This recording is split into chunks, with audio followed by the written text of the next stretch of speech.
The Introvert's Edge podcast was designed to create a dialogue around introversion, to stimulate a discussion around our disadvantages, how we overcome those disadvantages, and what we consider our introvert's edge.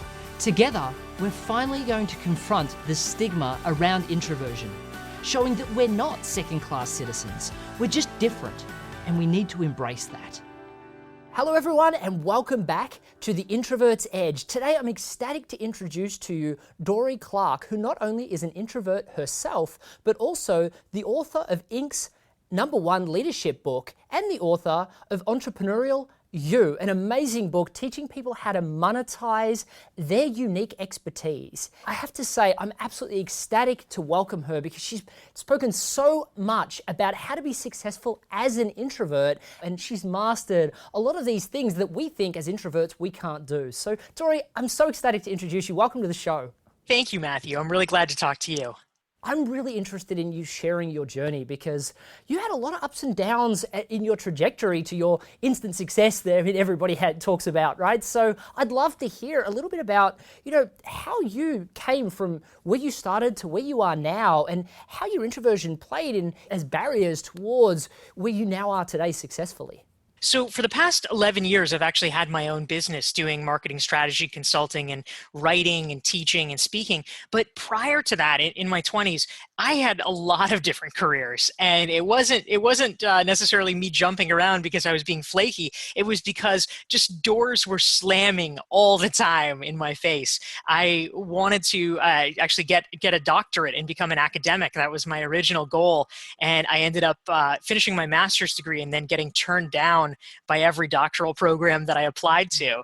And so then I said, okay, well, where else can I write and learn, things that a lot of introverts like. And I thought, okay, I can be a newspaper reporter.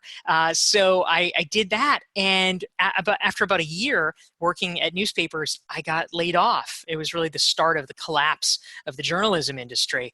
And I had been covering, I couldn't get another journalism job. There just sort of weren't any. So I had been covering politics, and I ended up migrating into politics, working on campaigns.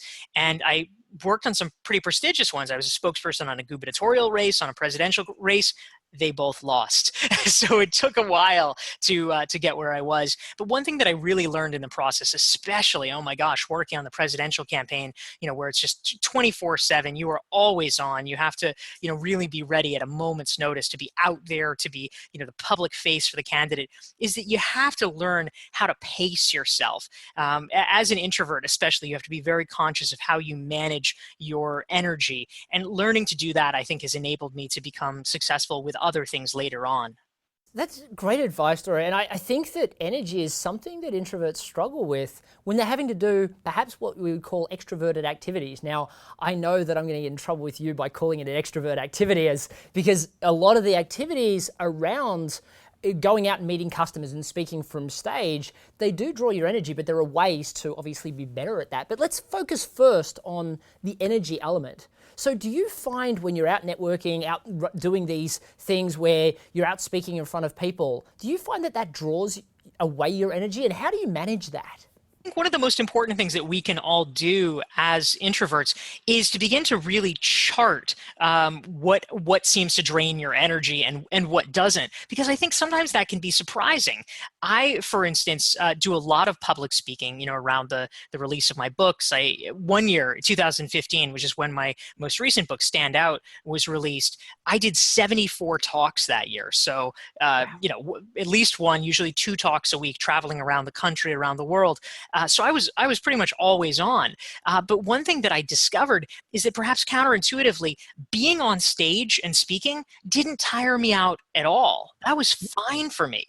The part that was actually difficult and problematic was the socializing around it. It was when they wanted me to come to the reception the night before or go to the lunch afterwards, and I had to make small talk with strangers. That part was extremely uncomfortable for me. And so I had to learn to get better at putting boundaries around it and just explaining to people. You feel a little awkward, honestly, sometimes, but you have to do it. Just saying, you know what, I'm so sorry. I can't go to the reception the night before. I need to spend the time preparing. And even if you're not literally doing that, even if, it's not like you're reviewing your notes, you do need to prepare in the sense of managing your energy so that you can really be sufficiently ready to perform when, the next day when you need to be on.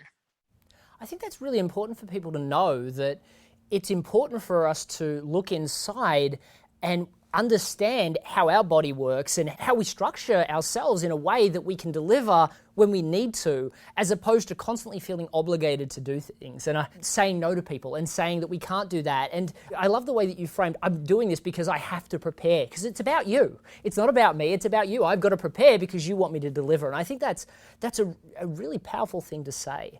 I want to transition, Dory, because you've written a lot in the Harvard Business Review, and I know that you were profiled by Kathy Caprino on Forbes, and you speak about introversion a lot.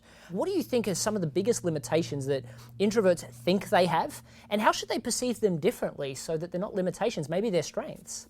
I think back, Matthew, to an experience that I had that was extremely liberating for me. This happened a couple of years ago, and I was speaking at a conference, and it was actually in New York where I live. And the night before, sure enough, they had a speaker reception. And I thought, I should probably go to that. It would be a good thing to go to. And it was a speaker reception. So I thought, okay, it's going to be a smaller group.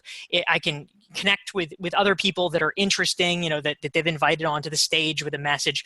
So I went.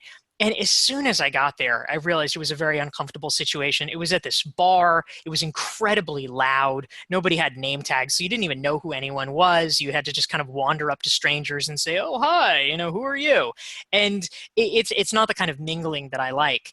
And so I made myself do it. I think like a lot of introverts do, I had the number in my head. I'm like, okay, Dory, you're going to meet at least 3 people. And so I made myself, go up and say hi and have conversations. And I did it.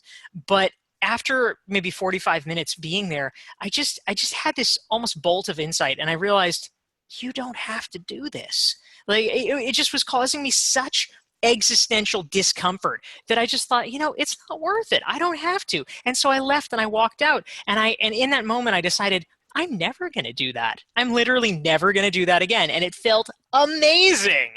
And I think that for me, there's really 2 messages that I have for fellow introverts. Number 1, you too can do this. You too can decide to never do some certain type of activity that you don't like. If you don't want to go to the morning, breakfast events that the Chamber of Commerce has, fine, skip them. You don't have to do it. But this is the important corollary that a lot of people miss.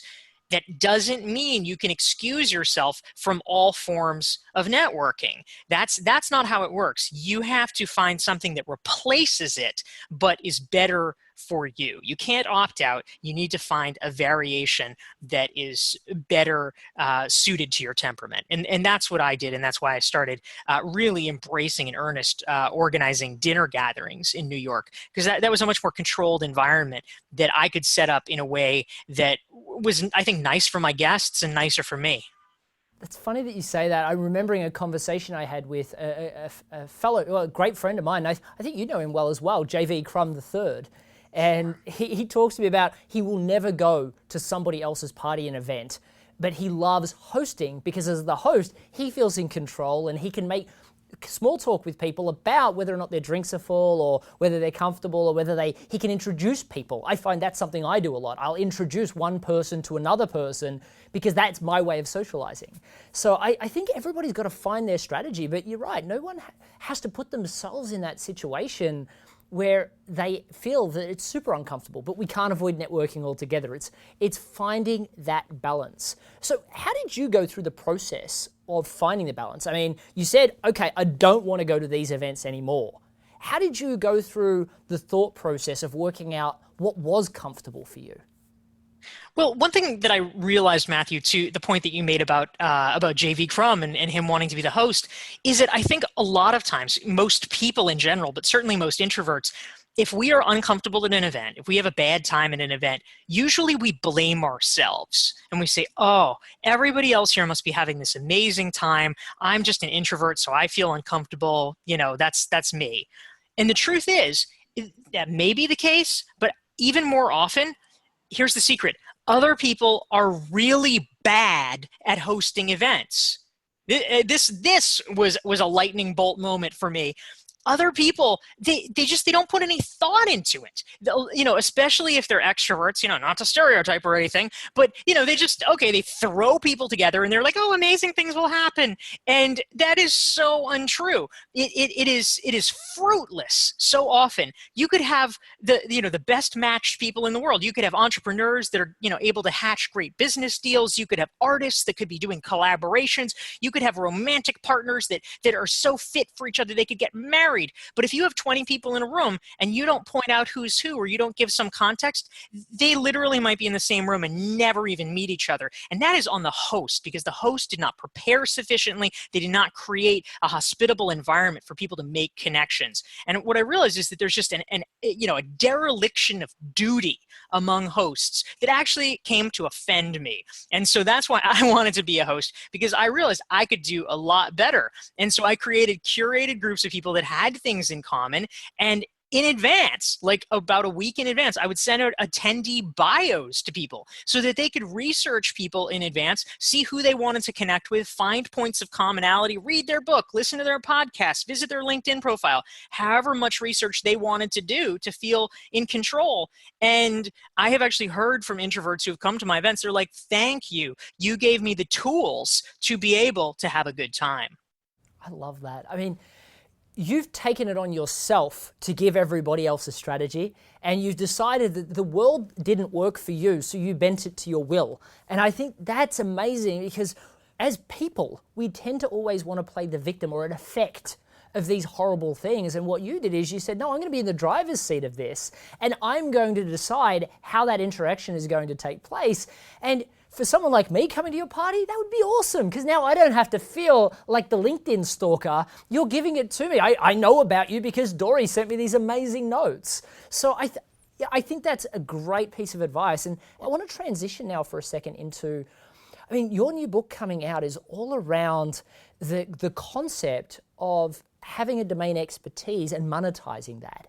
Now, for a lot of introverts, becoming the center of attention or becoming the person that almost has to, share their wealth of knowledge as opposed to just sending one-on-one and sitting down and saying, now, Dory, let me tell you what you can do to be better at this. It's, here are my amazing strategies and here's what you should do to be better at what you do, can be quite confronting for a lot of introverts. What advice would you give them around how to do it comfortably and authentically? Because introverts really care about staying authentic. I think this actually is an area, to the introvert's edge, where introverts, if done right, really can have a substantial advantage. Because one of the things, and I've written pieces for the Harvard Business Review about networking for introverts, also one about personal branding for introverts. And one of the points that I make, one of the cases that I make, is that introverts actually are uniquely well equipped to do well in terms of content marketing. Because, especially if you're somebody who is thoughtful, is knowledgeable, maybe a little less comfortable getting out there and pressing the flesh, you can share your ideas and really provide value to a lot of people by doing things like blogging or creating podcasts or something like that you can do on your own and then provide to the world, right? And, do it on your own timeline, be fully comfortable with it, and then share it. And the advantage with that is that content creation is really a cornerstone of building trust with your audience. And as your level of trust goes up, what is really interesting, and this is a point that I make in my new book, Entrepreneurial You, is that the more an audience trusts you, the less selling you have to do. You basically don't even have to sell at all. If they're like, oh, Matthew, your stuff is great, I want more of it, all you have to do is be like, hey guys, in case anyone's interested, I have a new book, or in case anyone's interested, I have a new course. That's not even marketing. That's just telling people something. And they'll be like, oh my God, yeah, sign me up. And it all starts with a yeoman's work that comes from something that introverts are very good at, which is, taking time by yourself, synthesizing, coming up with a new way of saying it, and then sharing that. Thank you for sharing that, Dory. I think you're exactly right.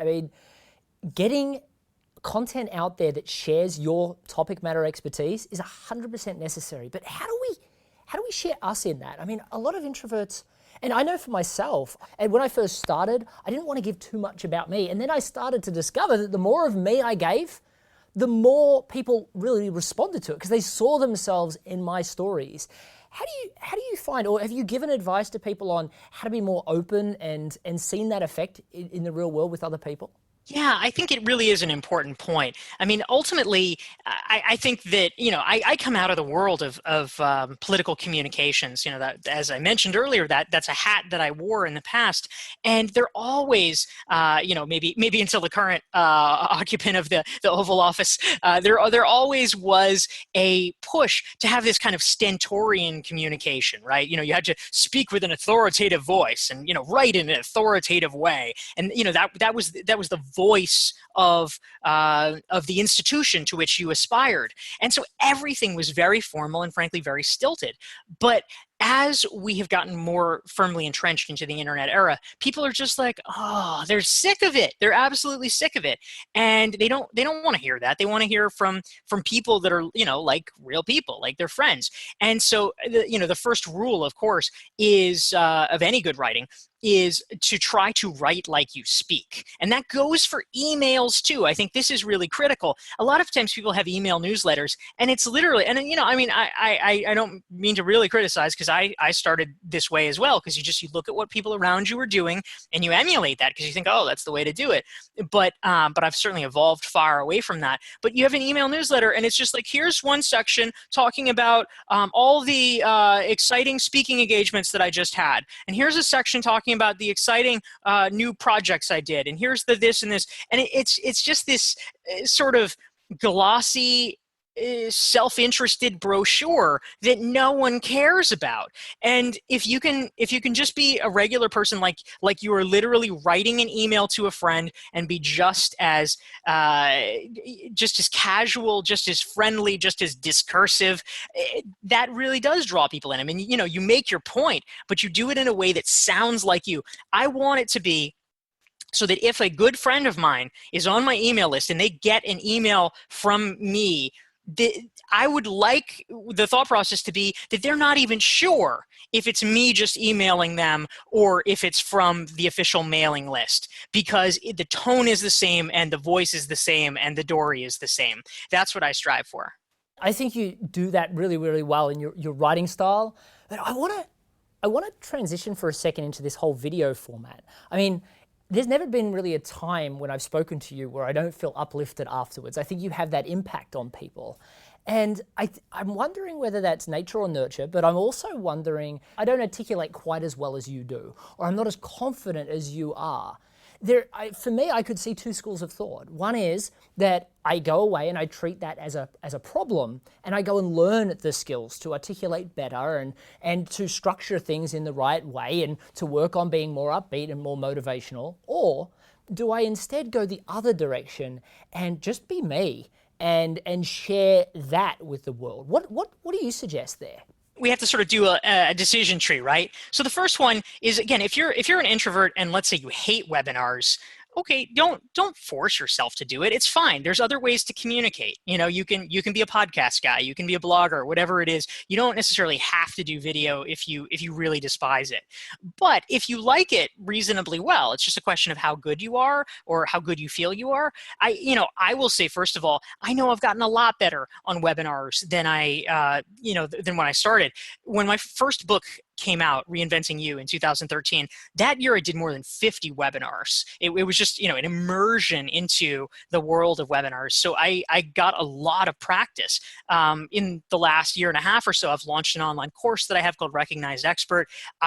For that, do these sessions, these 90-minute sessions. For other online courses I've literally done 3-hour blocks that are live webinars. I mean, you have to keep people's attention on video for 3 hours. So that level of practice forces you to get better at it. But I certainly am a lot better than when I started. So I think just feeling free to understand, what, you're not as good today as you're going to be 6 months from now. It's okay. That for me is the most important thing to keep in mind. Dory, thank you so much for sharing so much valuable information. I mean, you're continuously writing great information that helps introverts. And if people want to find out more about you and the things that you're doing, how would you suggest people try and get in contact with you or find out more? Yeah, if folks are interested, I have more than 400 free articles available on my website, which is dorieclark.com, DORIECLARK.com. And I also have a free resource. It's the Entrepreneurial You Self-Assessment. It's 88 questions to help you think more entrepreneurially and also develop new income streams. And anyone can get that for free at dorieclark.com/entrepreneur. Fantastic. Well, thank you so much for sharing so much great information. And for people that are enjoying this episode, please make sure you check out all the other great episodes at theintrovertsedge.com. And you can check out Dory's episode again at theintrovertsedge.com/Dory. And if, again, you're loving this content, please subscribe on iTunes and make sure you post a review. The more people that post reviews and subscribe, the more people that are introverted that need this content will get the opportunity to see it. So please do that for me and for your fellow introverts. So I really appreciate everybody watching again today, and thank you so much, and I look forward to seeing you in the next episode. Cheers. I'm on a mission to empower introverts to be proud of who we are. Introverts have had to deal with the stigma that we just can't be as successful in business or in sales as our extroverted counterparts. We're different, and we need to embrace that. I instinctively shied away from sales. I didn't want to be a salesperson. My closing ratio has gone from 15% up to close to 80%. We nearly quadrupled the number of meetings set with clients. Your book was a great revelation to me about me.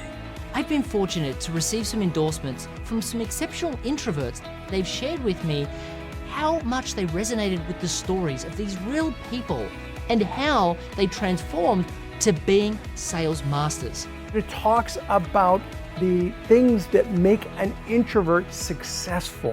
Every book was written for extroverts, and there needed to be something for us. Get your copy of The Introvert's Edge today.